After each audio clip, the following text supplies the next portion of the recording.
naman tayo may pinagdadaanan.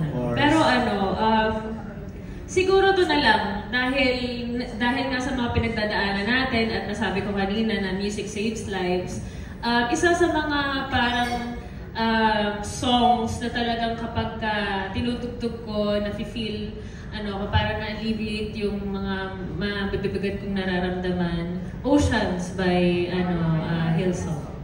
Ayun. Oceans? Baka mayak na naman ako. Anong particular na lines doon yung... Sige.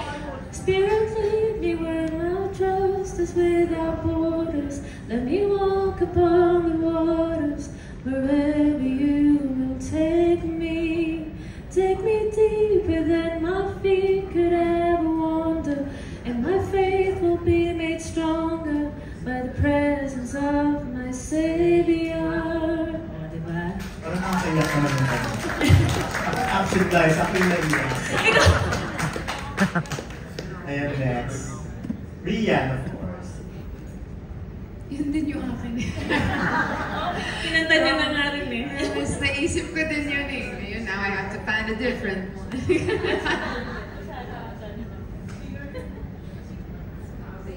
Ay ba? Yun na lang. Eh, pinastado ng puso mo ngayon. I'm sure very happy ka naman. Or... Pero ayoko naman i-describe yung buhay ko sa love song. Ang lawak ng buhay ko eh. Iba, yun na nga. Same. Bakit yun?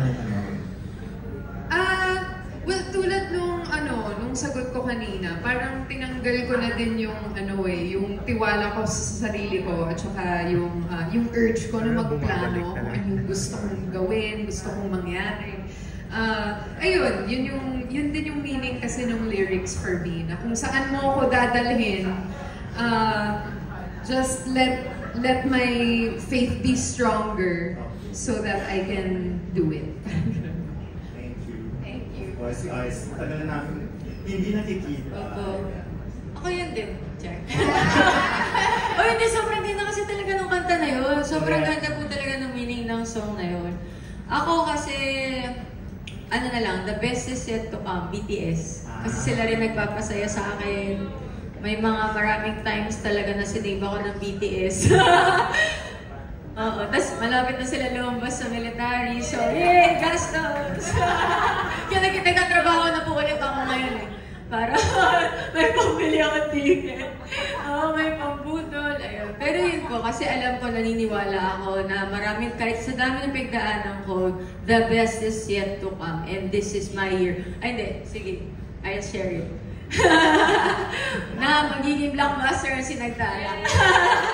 Okay. Parang ang hirap alam. Grabe butong yan nga. Ano ba? Siguro mapa ng SB19. Siguro gusto kong pasalamatan din syempre yung mga magulang ko. Kasi wala ako dito ngayon kung hindi dahil sa kanila. And syempre si Tita Tracy, para ko ng mami to. Siya ang nag-aano sa akin. And paano lumabas?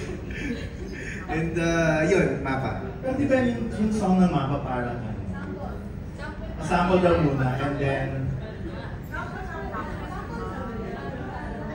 alam ko lang yun.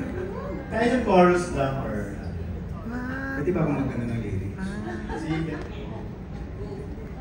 Pero di ba yung mapa parang yung parang pagbawi mo sa magulang mo, parang gano'n. Yes. Ikaw naman yung parang bahala. Yun. Kaya huwag mag-alala, ipikit ang iyong mata, tana.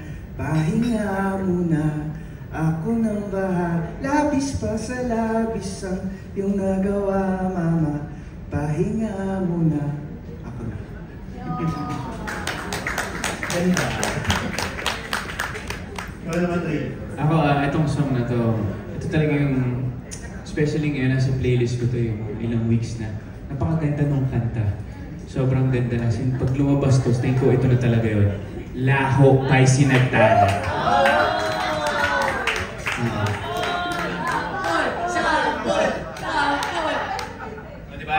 5, 6, 7, 8. Pagsikat ng araw hanggang sa gabi, isang panaginip, ika'y katabi. Huwag sanang gumising hanggat di ka nagsasabi kung nasan ka na.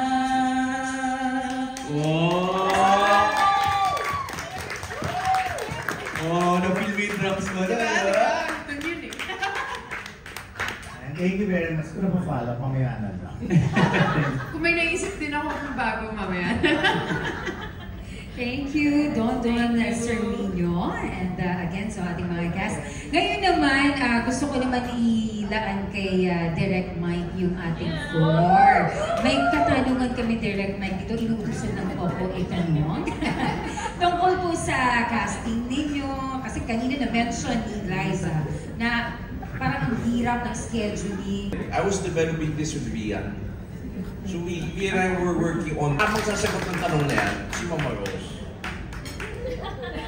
Iyak ka, Derek eh. Kaya iyak yan. Iyakin yan.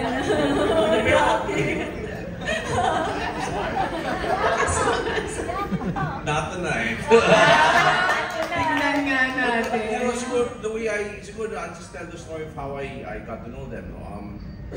Kasi nung we had a little party looking for sparkle talents that had musical talent. Ano? So, dinala ni Tracy madaming singers. And I was saying, I need somebody who can play the guitar. So, nangyari, nag-CR ako. Habang nandun ako CR, pinapinarinig ako kumakanta. Sabi ko, yun, galing na. Paglabas ko, si Matt Lozano.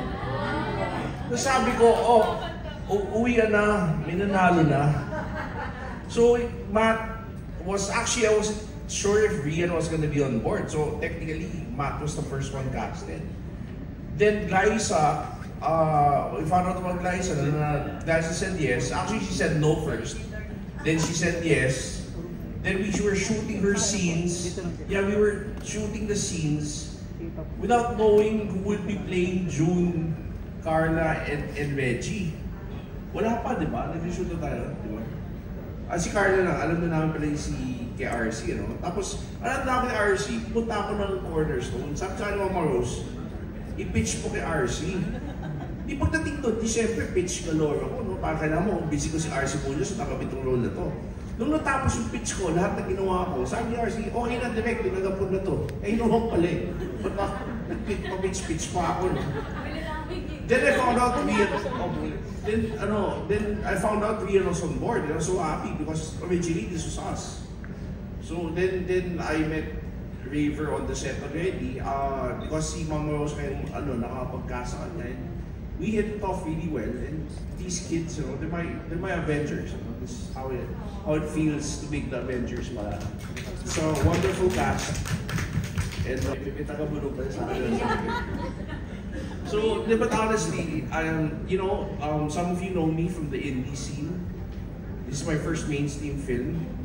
This is my first media ko. When I get to sa indie, so medyo kinakabahan ako. And having worked with this wonderful cast, you know, I feel very close to them. I hope that I will be this close. I told them, 20 years from now, let's do a reunion. Because this was such a special film. It's kind of like the Sound of Music. Every so often you see each other, remember what you did.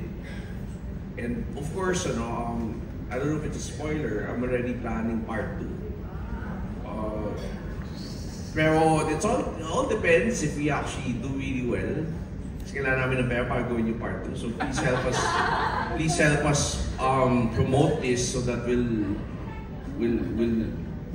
be a blockbuster, you know. So and malay mo kung blockbuster siya, may part 3 but part 4 pa, diba? So because, you know, we love the band, we love the characters. I will never run out of stories to tell with these characters, and hopefully we'll be given that chance to do more. That's beyond the question already, I think. Yeah, but, anyway, I'm giving this back to you. I hope it doesn't come back to me. Thank you so much, Derek Mike. Maganda yung narinig namin kahit na beyond dun sa sagot o sa tanong na binigay ko.